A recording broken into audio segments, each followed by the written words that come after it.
and it's hard because some of these startups happening now in the AI space specifically need a lot of infrastructure and a lot of commitment. Like we saw just last week, Microsoft basically bought out the leadership team of Inflection AI, which raised over $1 billion.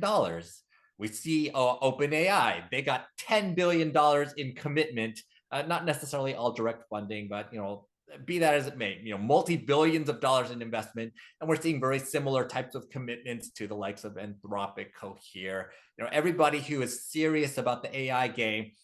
They have at least the ability to access $1 billion from somewhere. I have no doubt of that, because those are the table stakes for getting in.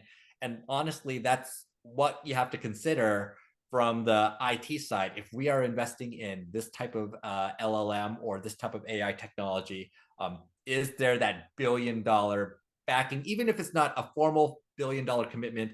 Are there purse strings at the end of the day that can lead back to that kind of money? Like, it just has to be part of that AI consideration that we're looking at right now. I think, yeah, I think it's the purse strings. I think it's also about really looking at the technology, and I think the Inflection as a AI is a great example of this. So their tool called Pi, which is still available, I still have it on my phone and I still use it. I think it is the best from a conversational AI perspective of all of them. It's better, in terms of actual usability and interaction. It asks questions back, and it's this very so like if maybe I shouldn't admit this. I use it as sort of my rent-a-friend, right? If I don't want to burden one of my actual friends with this, but I want to discuss something out loud rather than just talking to myself, I'll go have a conversation with Pi, because it says, "Oh, have you thought about this?" And I respond, and it says, "Oh, that's an interesting perspective. What about that?" And it's like a dialogue, and it's this great technology,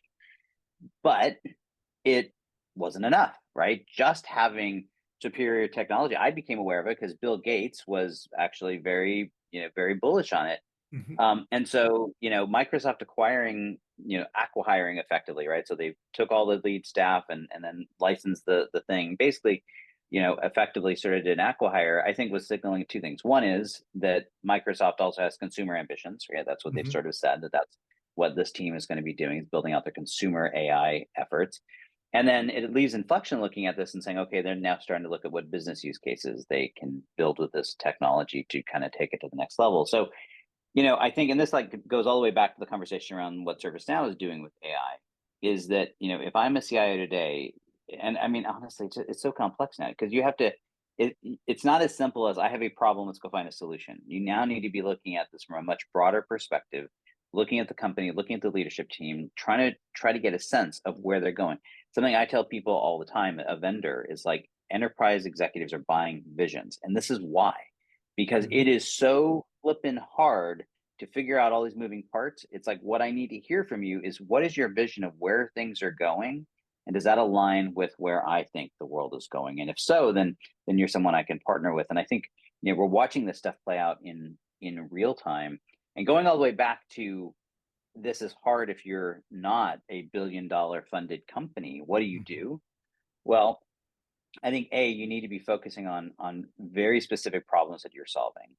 And then, what not to do. You need to be careful that you're playing it straight, and you're talking about things in real terms about the problems you actually can solve, and you better be zeroed in. So the SEC